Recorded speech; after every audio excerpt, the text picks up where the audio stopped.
Experimental design, data collection, and analysis. There are many different ways to discover new science. Here's one method. State a problem or a question to answer, predict a solution, plan a controlled procedure, carry out the experiment, record the results, analyze the results, and then make conclusions. Experiments need to be carried out without bias. No matter how elegant a predicted solution may be, if the experiment shows it is false, then a new one is required. Once the problem is identified and a solution is predicted, the experiment can be designed. It is important to use prior research as a guide. The researcher needs to analyze the data, the information gathered, without bias, there's that phrase again, towards an expected result. The data must be shared with other experimenters.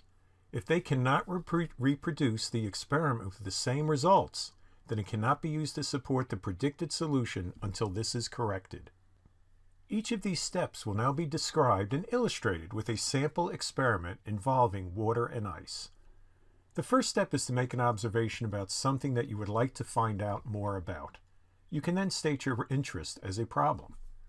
Our problem here is what happens to ice when it is heated. Make a prediction that would answer your problem.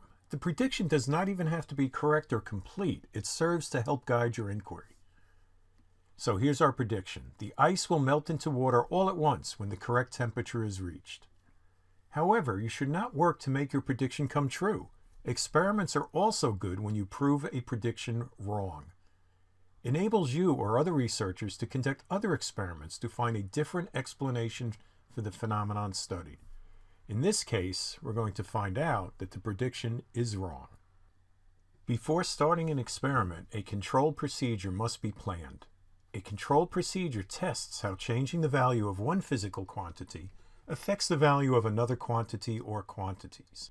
The value that will be changing here is the time that the ice is exposed to the heat. The first physical quantity that is measured over time is the temperature of the ice. The second physical quantity is the appearance of the ice.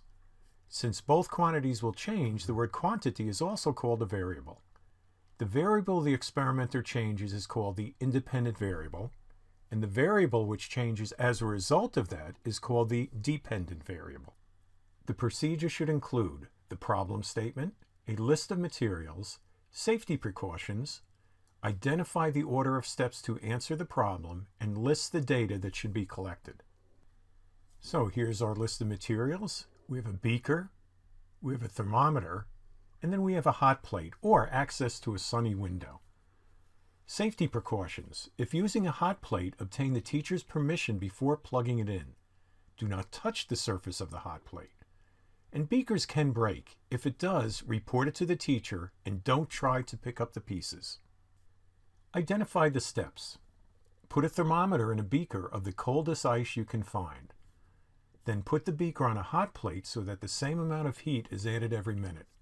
If a hot plate is not available, put it in the sun. Record the temperature at least once every minute and your observation of the ice.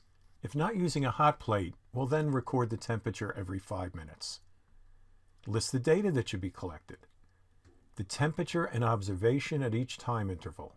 Time is the independent variable, and the temperature and observation are the dependent variables as they depend on the time. Next, carry out the experiment and record the results. Follow the controlled procedure and record the results in a chart like this one.